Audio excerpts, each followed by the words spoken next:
Charudat Fadke, tabla player. I am Parimal Fadke. I am basically a Bharatanatyam dancer, but I am working as an assistant lecturer in the Center for Performing Arts, University of Pune.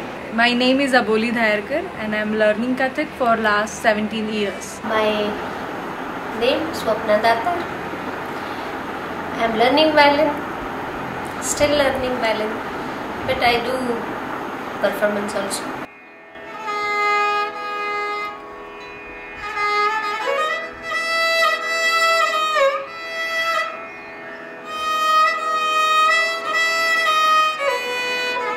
The main thing that I think about when I think about all these classical dances, it's colors, it's culture, and it's mythological stories.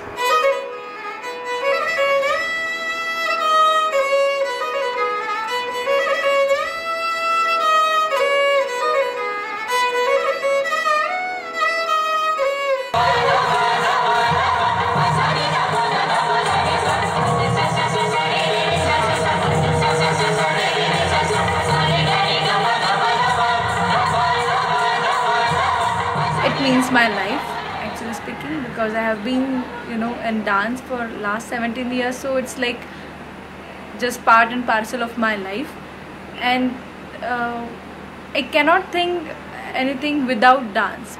We feel that dancing makes you feel completely free. It's a good exercise altogether, and at the same time you are in the completely different world, which is beautiful.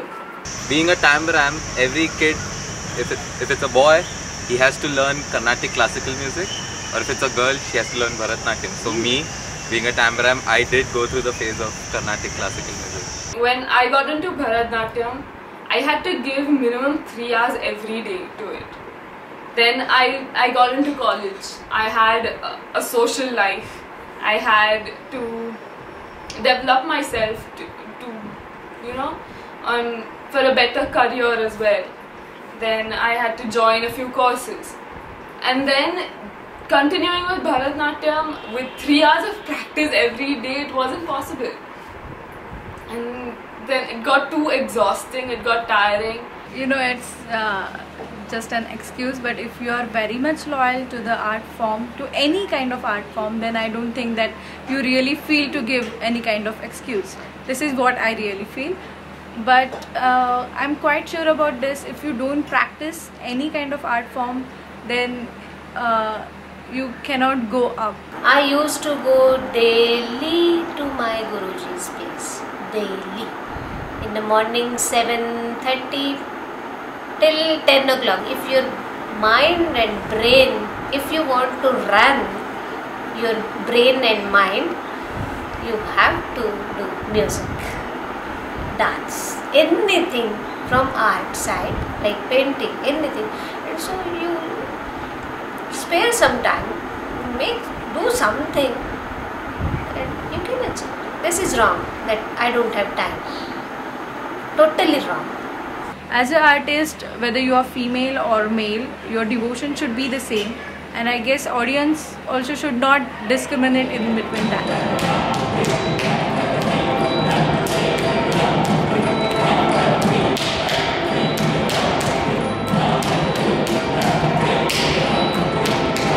I have myself come across some of my colleagues who left dancing during school and college because they thought it was a very sissy thing to do, or they were being teased. But I think those are the points where your passion is tested. And my first teacher always told my parents that if he dances till the age of 14, he'll dance all his life. But if he leaves by the age of 14, which is the adolescence, the period of adolescence, then he'll leave forever. As far as I know, if you talk about gender-wise, every classical, like for example Bharatanatyam and Kathak, have both genders dancing in it since it was how it's been, emerged. But today, I don't think there are men who do it so willingly, and the society, they don't accept it.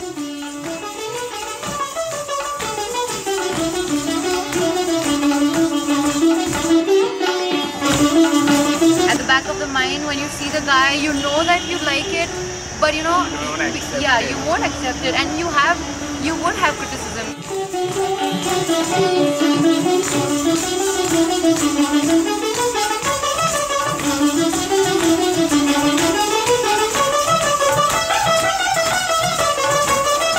first challenge is perception of beauty. You are breaking the conditioning of the audience which is used to looking at females, and you suddenly come out and say, watch me. So you are basically breaking the conditioning of an audience which is used to watching females, and you make them watch a male dancer.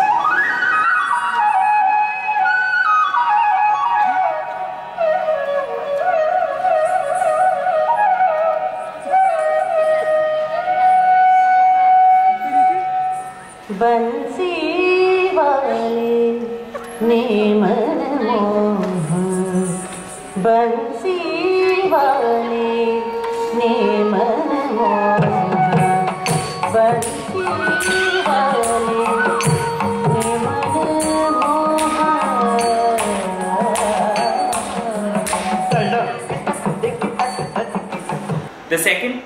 The second most difficult part is to convince the organizers that male dancers will fetch a sizable amount of sale of tickets. Because to tell my story, I have mostly got performances from organizers who have been females. It's never the other way around. So this is also where gender comes into play. That if it's a male organizer, he's first going to prioritize on female dancers and then probably think of a male dancer. But if it's a female organizer, she might actually think about male dancers first and then probably think about a female dancer. So there is also this gender economics which is playing when you're making choices about performers. Time economics is another factor that artists should think about it. Because common people cannot understand classical dance that much. If the layman is watching, then they just feel like it's very much boring. They just enjoy the chakkars or the footwork which we do. People can't just sit and listen for 1.5 hours. Because I think the answer is saying they are not educated. They just come for entertainment, and classical music is not just the entertainment. It's beyond that. So that's why it's said that classical music is for classes, not for masses. 30 years back, say 40 years back, people were ready to watch a dance performance for say 2 hours. 2 hours and 15 minutes, 2 hours. Now, people cringe on their seats the moment a dance performance exceeds beyond 1 hour 15 minutes. The viewers don't understand why it's for 3 hours. Yeah. Like, I'm not sure how many Arangetram plays tell the story before they dance, or like why it's going on, like in the middle. Like if a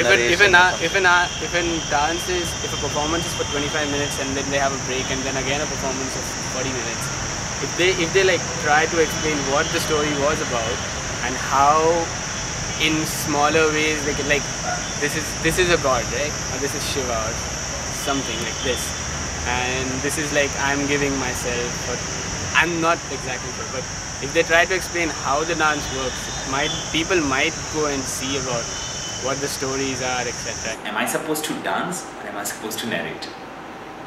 And then as artists, there is a very tricky question. If I'm dancing everything, then why do I narrate?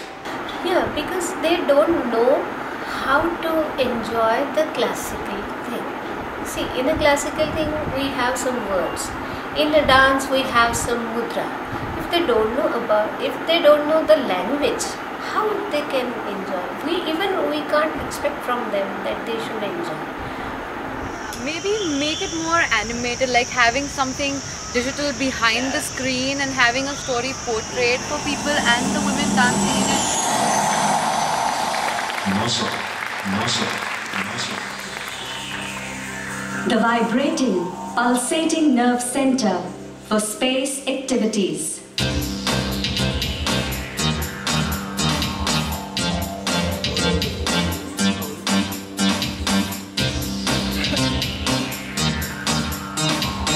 It was choreography done by my guru, Abha Bamburkar. It was in the name of Kalpana Chawla. So people were really not aware about her. Means after her death, everyone, like every Indian was like, oh, Kalpana Chawla was Indian, astronaut, the first woman astronaut in India.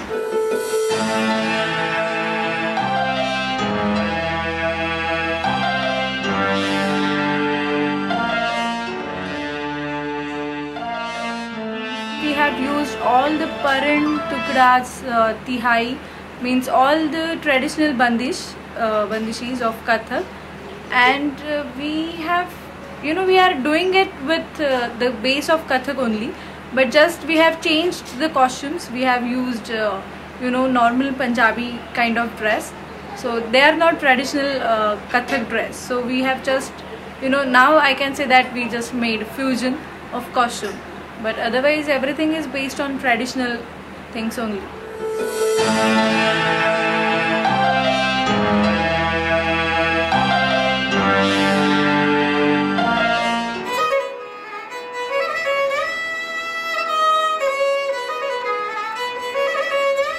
For me, as a musician also, like I play the guitar now, but my understanding of music wouldn't have been possible if I hadn't learned Carnatic classical music for those 2 or 3 years. Something I've learned through dance is I can smile through anything. Even when I'm scared on the stage, however worried I am, I can smile through it. I guess this is our generation's responsibility to keep the arts alive.